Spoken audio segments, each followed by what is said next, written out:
అదే RTV app వార్తల్ని క్షణాల్లో చదివే అవకాశం ఉంటుంది. ఒక న్యూస్ పేపర్, ఒక టెలివిజన్ ఛానల్ మీ చేతుల్లో ఎప్పుడూ ఉంటాయి. ఈరోజు రాష్ట్ర వ్యాప్తంగా యాత్ర 2 సినిమా రిలీజ్ అయింది. థియేటర్ల దగ్గర యాత్ర 2 సినిమా సందడి మొదలైంది. వైసీపీ నాయకులందరూ కూడా వచ్చి సినిమా చూస్తున్న పరిస్థితి. ప్రస్తుతం మనం ఏలూరులో ఉన్నటువంటి సాయిబాలాజీ థియేటర్ దగ్గర ఉన్న ఇక్కడ కొంతమంది వైసీపీ నాయకులు ఉన్నారు. వారితో మాట్లాడుతూ సినిమా ఎట్లా ఉంది ఏంటనేది వాళ్ళని అడుగుతుంది. సార్ చెప్పండి, ఎట్లా ఉంది సార్ యాత్ర 2 సినిమా? ఈరోజు యాత్ర 2 సినిమా ఆల్రెడీ నేను రెండు సార్లు చూడడం జరిగింది. చాలా బాగుంది. ఒక ఎమోషనల్ జర్నీ, కళ్ళకు కట్టినట్టు చూపించారు. డైరెక్టర్ గారు చాలా బాగా తీశారు. ప్రతి ఒక్కళ్ళు చూడాల్సిన సినిమా ఇది. ఆల్రెడీ బంపర్ హిట్ కొట్టేసినట్టే. అసలు బయోపిక్స్ తీయాలంటే మాహి గారే తీయాలి. ఇలా ఎక్స్ట్రాడినరీగా తీశారు. ప్రతి ఒక్కళ్ళు ఈ సినిమా చూసి అసలు ఒక జగన్మోహన్ రెడ్డి ఒక ఇన్స్పిరేషన్గా తీసుకుని యువత అందరూ కూడా కష్టపడి జగన్మోహన్ రెడ్డి గారిలా పనిచేస్తే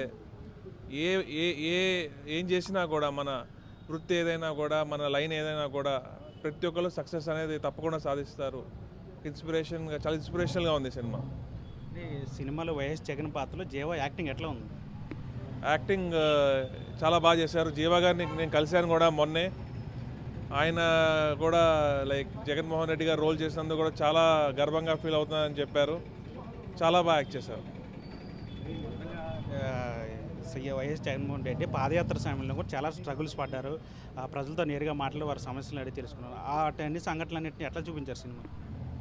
కళ్ళ కట్టినట్టు చూపించారండి. జగన్మోహన్ రెడ్డి గారు పాదయాత్రలో ప్రజా సమస్యలు ఏవైతే తెలుసుకున్నారో అవన్నీ ఇంప్లిమెంట్ చేశారు. ఇప్పుడు మన కళ్ళకు కనబడుతున్నాయి. గవర్నమెంట్ స్కూల్స్ కానివ్వండి, లేదా పెన్షన్స్ కానివ్వండి, లేదా రైతు భరోసా కానివ్వండి, చేయూత కానివ్వండి, మహిళా కష్టాలు కానివ్వండి, మహిళల కష్టాలు చూసి మహిళల కష్టాలు చూసి డ్వాక్రా రుణమాఫీ కానివ్వండి, ఆయన ఏదైతే చెప్పారో అవన్నీ 99% చేసుకుంటూ వచ్చారు. మిగతా కూడా అన్నీ అవుతాయి. అసలు ఎంత స్ట్రగుల్, ఆయన లైఫ్ అంతా బాగా చూపించారు. Thank you. ఇది మొత్తంగా వైసీపీ నాయకులు చెప్తున్నారు. సినిమాలో వైఎస్ జగన్మోహన్ రెడ్డి పాదయాత్రలో ఆయన పడ్డ స్ట్రగుల్స్, అదేవిధంగా ప్రజలకు ఇచ్చిన హామీలు ఏవైతున్నాయో వాటన్నింటినీ కూడా సినిమాలో చాలా చక్కగా చూపించారు. ఈ సినిమా ఖచ్చితంగా ఒక పార్టీ పరంగానే కాదు, ప్రతి ఒక్కరు కూడా సినిమా నచ్చింది. అందరూ కూడా సినిమా చూడాలని చెప్పి ఇక్కడ అంతా వైసీపీ నాయకులు అంతా చెప్తున్న పరిస్థితి. చంటితో మనీ ఆర్టీవీ ఏలూరు నుంచి. మరిన్ని వీడియోస్ కోసం ఛానల్ ని సబ్స్క్రైబ్ చేయండి. లేటెస్ట్ అప్డేట్స్ కోసం వాట్సాప్ ఛానల్ ని ఫాలో చేయండి. అండ్ లింక్ డిస్క్రిప్షన్ లో ఉంది.